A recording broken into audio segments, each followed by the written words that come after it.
今回の動画は、日本に入国後、市役所で行う手続きを紹介したいと思います。市役所での手続きは、難しい単語が多いので、内容だけでも覚えてください。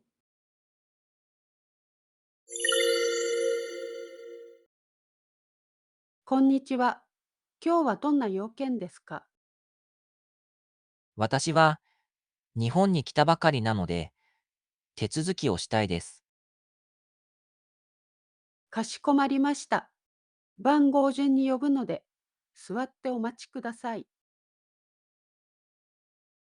では、手続きをしますね。必要な手続きは主に3つ。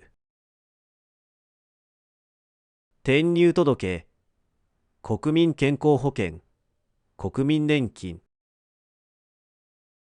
まずは、転入届の手続きをします。転入届とは何ですか？転入届とは、スミスさんが住んでる場所の情報を役所に提出する書類のことです。提出していただくと、住民票の写しをお渡しします。これは、公的な身分証明書の一部になります。それと、所得によって住民税を払う必要があるので、役所で手続きが必要です。わかりました。在留カードとパスポートを見せてください。お待たせいたしました。これが住民票の写しです。スミスさんの新しい住所が正式に記録されました。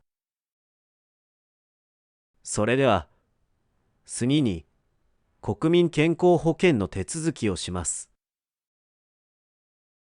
国民健康保険とは何ですか？病気や怪我の治療費を手助けする仕組みです。国民健康保険に加入することで、病院や診療所での医療費が安くなります。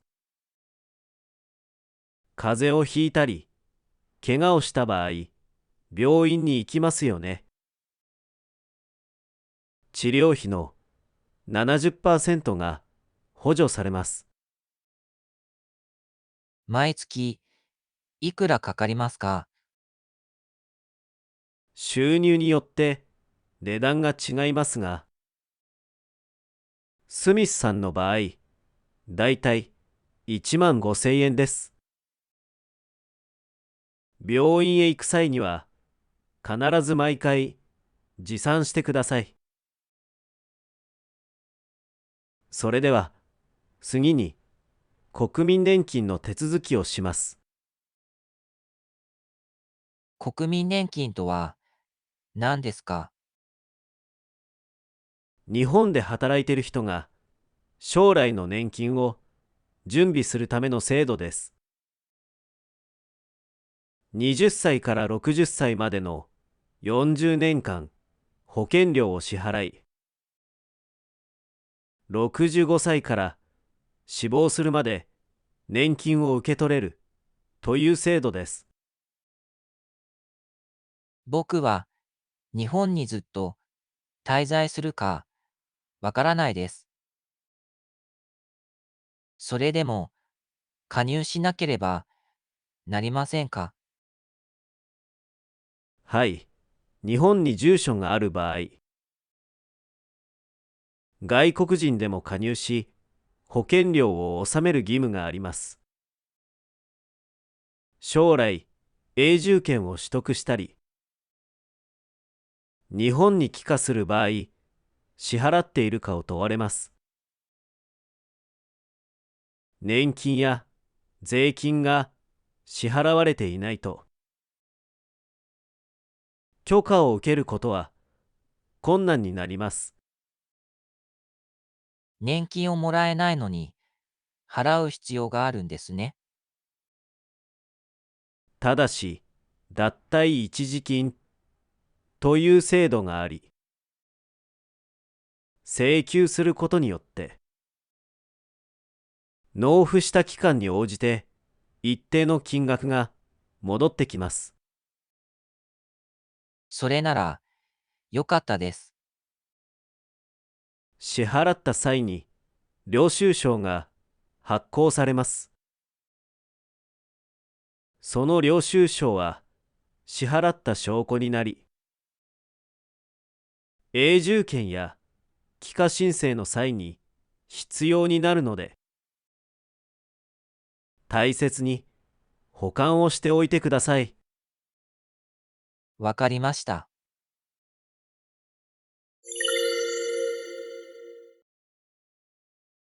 さあ、ここからは単語の復習をしていきましょう。日本に来た時に必ず必要になるのが住民票、出入国管理、および難民認定法上の在留資格を持って日本に中長期間在留する中長期在留者の方は、市区町村に新たに住所を定めた日から14日以内に在留カードをお持ちいただいて、お住まいの市区町村に転入の届け出を行う必要があります。住民票の原本は役所が持っているので、住民票の写しをもらえます。続いては、在留カード。